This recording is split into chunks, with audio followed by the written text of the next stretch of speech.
Well, folks, welcome back to Mossy Roots Farm. It's been an interesting morning so far. So I'm out here looking at the job the cows have done, trying to decide if I want to give them more ground or not.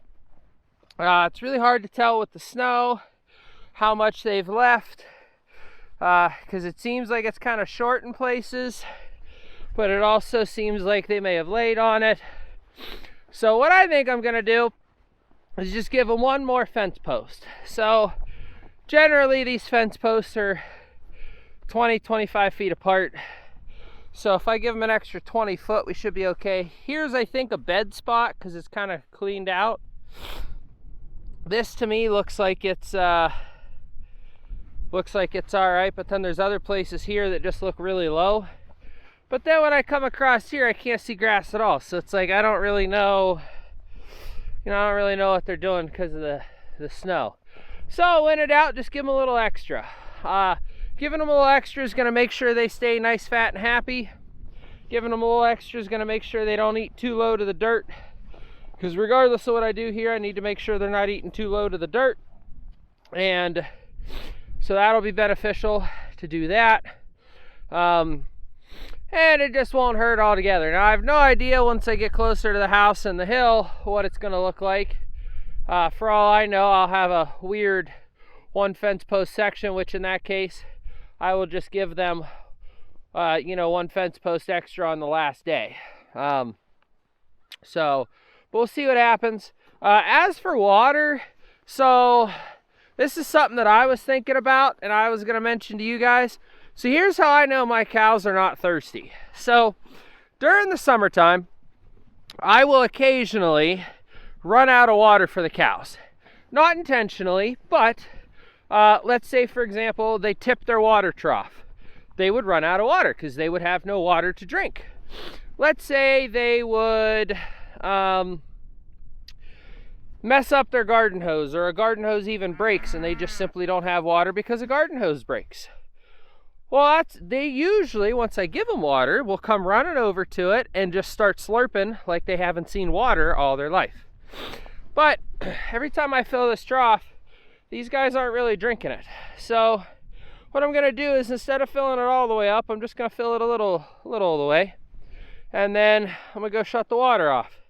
Because there's no reason to have this thing just flooding and all the way full. And then I have to go out there and dump it.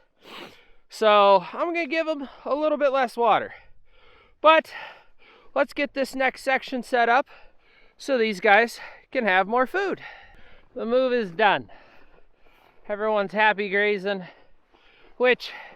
so we have to compare this to summer, right? Because typically I rotate like this in the summer. So you may be seeing these cows immediately start eating, saying, maybe I'm not feeding them enough, maybe it's not high enough quality, things like that.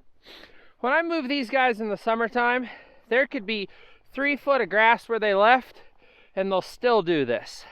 They have to go out and they have to eat the newest and the nicest and the best stuff that they can, because that's just how they are.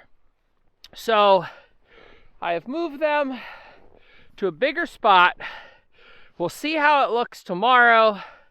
I don't have next day moves set up, but I did count from here to the edge of where I'm going to go next. I have enough spaces for 2 more of these bigger moves. And worst case scenario, I just give them all of the next space at one time. I was hoping that this would last me a couple days. But especially since it's wintertime, especially since this is the only feed that I'm giving these cows, I'm not giving them hay as excess, I'm not doing anything like that. I want to make sure they have plenty of food. So, and especially because this is my first time really truly grazing with snow on the ground. And I do believe, I said in a previous video, I do truly believe these guys are eating the snow, which is then also giving them water. You know, if you and I were to eat the snow, we'd have to be very careful because it'd cool us down too fast. But they're eating the snow and they're able to survive on it. And like I had said in other videos as well, Montana and Canada folks are doing this. That's how their cows are getting waters. They're just eating snow.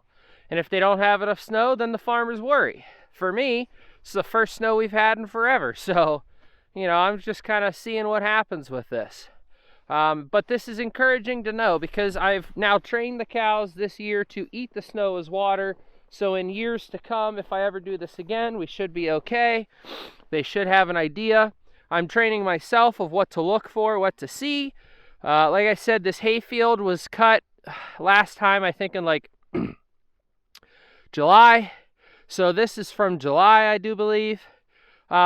Maybe what I do is since this isn't quite what I'd like it to be, maybe I only do a first cut on this and let this grow up to be for like a second cut fall grazing type thing.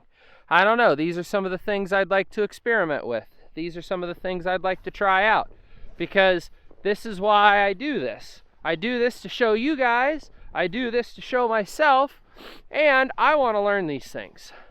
You know, I want to learn, is this possible? I want to learn, is this probable? You know, those are the things that are on my mind, and that's what I want to do for you guys as well, is show you guys a different way of looking at things. Well, thank you guys so much for watching. It's cold out here. I'm going to go take care of some barn critters. See you on the next one.